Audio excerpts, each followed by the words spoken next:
On my babe shit, act like you can't tell who made this new gospel, homie. Take 6 and take this, haters. That don't kill me, can only make me stronger. I need you to hurry up now, cause I can't wait much longer. I know I got to be right now, cause I can't get much longer. Man, I've been waiting all night now, that's how long I've been on ya. Kanye West, right here, Dan RadioStyle. Hope everybody out there is doing a fantabulous. That song is Stronger. He's like super popular, and I'm not really haven't been into him, but actually, I don't know. I got to be honest. I got a little bit of that Kanye on me there. It's like it's kind of sticky, and it doesn't really get off easily. I don't know if I can wash that off. I might need a special soap, like that goo be gone. I don't know. I'm not sure how that's going to happen, but anyway, it was really cool. Like it. So anyway, opening up to Kanye. Stay on RadioStyle. Hope we're all rocking and rolling.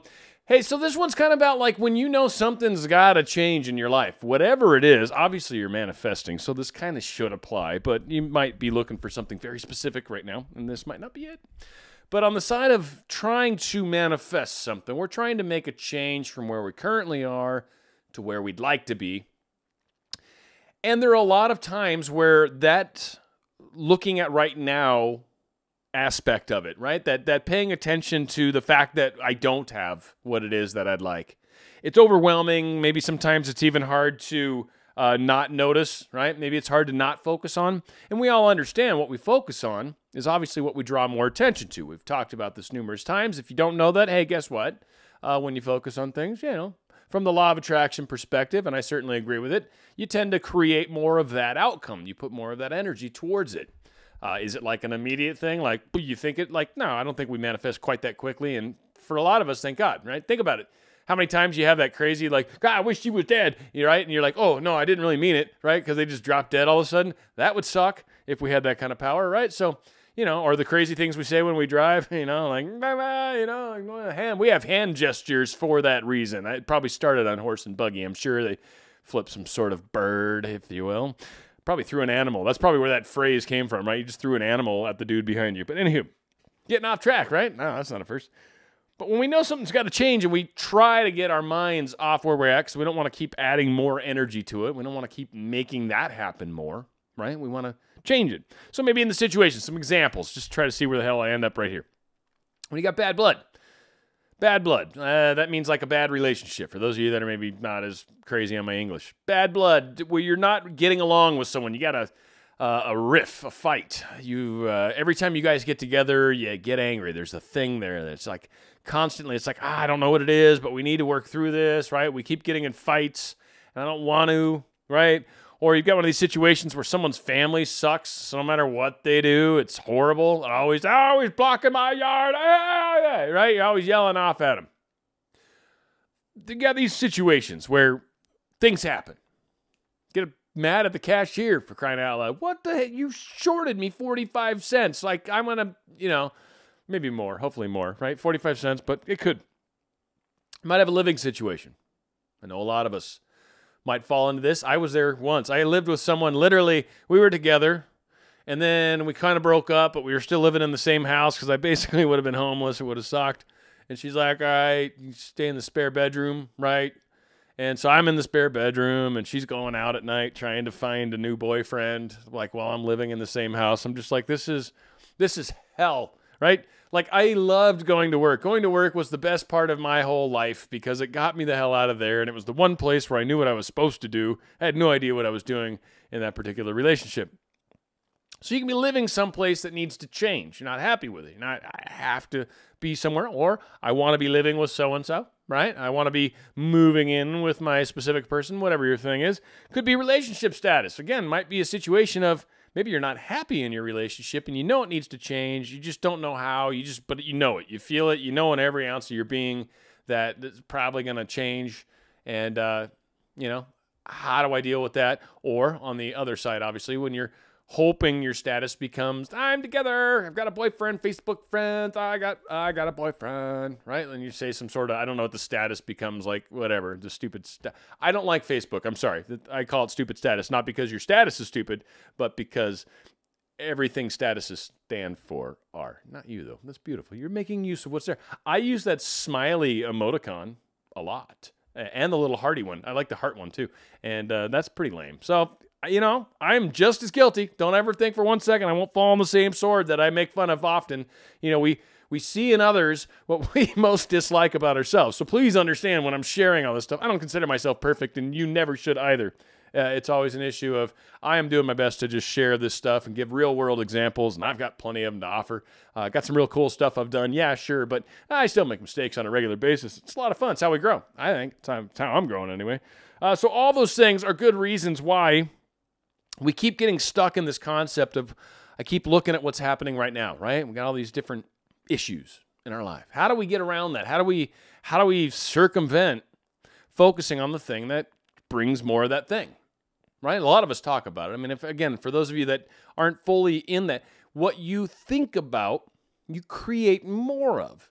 It doesn't matter how you think about it. It doesn't matter if you don't really mean that when you're thinking about it. You're putting energy towards whatever it is. And even if that's saying, I don't want to be sick, you're still putting energy towards being sick. That's one of my favorite examples because a lot of us do that, right? I don't want to be sick. That's the same thing as saying, I want to be sick. It is truly the same thing. You're putting the energy on the being sick aspect versus what I like to say is I'm always healthy, or in my case, I have a rockin' immune system. I deal with people all the time, but germs are all around me. I make antibodies. That's how my immune system works, and it keeps me healthy. That's how it works. It's cool. People got germs. Yeah, I know. You got a flu. You went and got the flu shot. I don't know, whatever. You probably got the flu right now. It's all right. I'll be fine. Don't worry about you. I'll be fine. Again, it's that same attitude where this is where I'd like to go. And that, oddly, brings me to my point. When you get in these situations where you're having a situation where you know you're going to fight, instead of focusing on the, I know I'm going to fight, it's truly more of a, okay, this relationship needs to heal, and this is where I'd like us to get. So you start focusing on, in this particular example, this relationship that's having problems, we're focusing on being happy together, like walking hand in hand in the beach, and you see a sunset off in the distance. Like, just the very nature of that implies vacation, implies you're happy together, implies you actually managed to get away from everything else and just walk on the freaking beach holding hands, right? That's crazy. Who gets to do that? People that are in love, people that manifest, all sorts of people, lots of people. It's a good thing, right? So focus on where you're trying to go.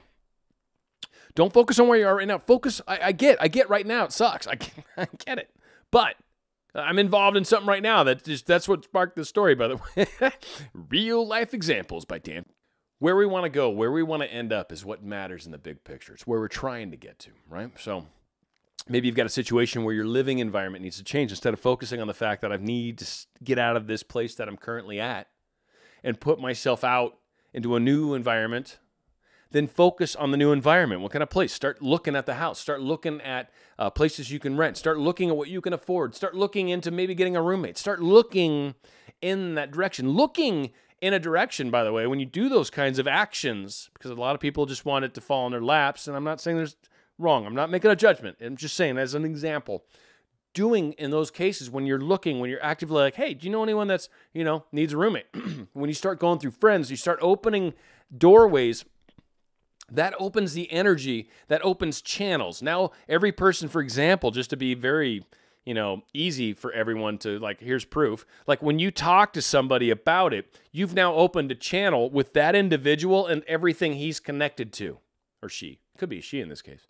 Everything they're connected to, you opened a channel between you and them by engaging them in conversation. Now, yes, you could sit back and say, law of attraction, make this happen, make the person that's supposed to get this to happen for me just show up and ask questions. And sure, they might just show up and be like, hey, what's going on? Yeah, I got a friend that's wanting to rent a room, or what, I don't know. They might say something even less than that, but you might just be like, well, that's not quite enough. And that's it. That's it. That's about as good as it gets. But if you hit up your buddy in advance, just go, hey, I'm looking for this. Well, you'd be surprised. They might already know something. If not, they've opened that channel. Now they're activated within them looking for someone that can maybe help you. Again, it gets people to kind of help in your process. So focus on where you're trying to go. There's a lot of power to where you'd like to go. Same cases if it's a relationship that you're trying to change. Again, when you're focusing on that walking on the sunset, holding hands, that puts energy with them as well. And it's a much happier energy than whatever it is that keeps causing the fights. And it implies that you guys have figured out a way to kind of get through that. Or if not, there's this intention within your understanding, this belief, this walking on the beach, how you guys kind of understand each other better now because of, right? Because you can't just look at it as a horrible thing. Something crazy is going on in your life right now. No, there's probably something behind it. So what's the lesson? What do you take away from it? And when we figure that out, that's when we move forward. That's when we move on and help ourselves. We move on from the problem, and when you move on from a problem, it ceases to be. It doesn't exist anymore. It's really cool. So now all of a sudden you are walking hand on hand on the beach. Focus on the outcomes. Things start to fall aside. There might be things you got to work on, so be open to what shows itself. You might have someone say, God, you're grumpy a lot. And then someone else is like, God, why are you so grumpy? And you're like, I'm not grumpy. And then someone else is like, you seem grumpy. Like, pay attention. If everyone around you is saying you're grumpy, you're grumpy. Stop telling them they're wrong and get the fact that, wow, maybe I am grumpy. Maybe that's part of your problem, right? Maybe that's part of it. Maybe people are telling you you're mean. And that's what your boyfriend said when he left. He's like, God, you're just mean. No, I'm not. You're mean. You're a mean jerk. You jerk hole. You're fat too, right? Like, blah, right? You don't even realize you're doing it. You're just saying it because it's emotion just coming out your mouth. It's like emotion, blah. And it just suddenly, you're fat and ugly. Oh, I didn't even hear it. I don't know. Who knows what we're doing? We've all got our little idiosyncrasies that need tuning, if you will. So kind of the last thing, it's like football. This is a stupid example because I didn't play a lot of it. Played a little, but not a lot. Played soccer and stuff. Enjoyed that. But football, when you're trying to run down to the end zone, right? You're trying to get to, your 6 points or whatever the hell. You're trying to get to the end zone. You're not looking at all the dudes in your way. Or chicks, because there are female football leagues now. Yeah. So persons in front of you, you're not looking at them. You're looking at the end zone. And what tends to happen when you do that, the way it kind of tends to work out, is like this on the soccer field at least, you start to see holes in what's in front of you. You start to see patterns of what's around because where you're trying to get needs to open up. So the universe is like, yes, here you go. And it creates avenues for that to occur. Not always, because sometimes the mojo of the other team trying to stop you is sufficient enough to close those holes right when you start running for them. You see them for a second and you're like, yes, and then they go, whoa, and you're like, no, and then boom, end of life, right? It's black. And then you wake up and don't know what the hell happened. Good times. Anyway, they're not looking for what they're going for. They're looking for the hole to get to the end zone. NASCAR race, the same thing. Crashes happen, right? The thing is, they truly teach them, look for the hole and punch it. Like, you look for a hole. Like, the cars are, and they're like, okay, there's a hole. Punch it. Go through the hole. That's all you're shooting for. Because if you look at any of the other stuff, anything at all, that's where you're going to go. You're going to end up in the crash. You're going to end up in the mess. Look for the hole and drive and punch it. And that's really what you do when you're trying to work through these problems. It's not ignoring the problem. The problem's still there, but it's focusing on where you're going. That's where I'm going to end up, wherever my destination is. The problem will work itself out. Tell yourself that over and over. Yeah, that's a guarantee. That has to happen. This is going to work itself out. You might be at fault. Might be 100% you. I go into it thinking that way. It might be, because if you really want this to stop, the best way to do is to change yourself. The best avenue. It's easiest. You change yourself 100%, and then all of a sudden the problem goes away. Now it doesn't matter what other people do. Now it's all in your hands. So we have a lot of power. So when things kind of suck, we got the suckage rolling in our lives. This is what I do. It works. I don't know. Sometimes you end up in these situations, and I honestly think for some degree, like, I think that's part of what I'm here to do too. Like, I got thrown into this intentionally. It keeps surprising me at what levels it can go. So again, I'm focusing on the outcome. I keep saying the finish line. We're going to cross this. Like, I'm just like, I just feel like I'm dragging people. One guy's giving up completely, and the other one's like, hey, what's going on? Like, it's like shiny over there. Like, I'm like, come with me. We'll get there. And thank God they're helping along the way. It's not all me by any means. It's a team effort, but still, there's just times where someone's got to keep the focus, dadgummit.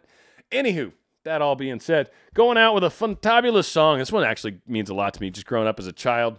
Me and my older brother, very, very, very fond of this artist, Jim Croce. And this song seemed oddly apropos for this particular show. The song's called Tomorrow's Gonna Be a Brighter Day. It's right here on Dan Radio Style. I'm gonna make up for all of the hurt I brought. I'm gonna love away all your pain. And tomorrow's gonna be a brighter day. There gonna be some changes tomorrow. Gonna be a brighter day. This time you can believe me. No more crying in your lonely room.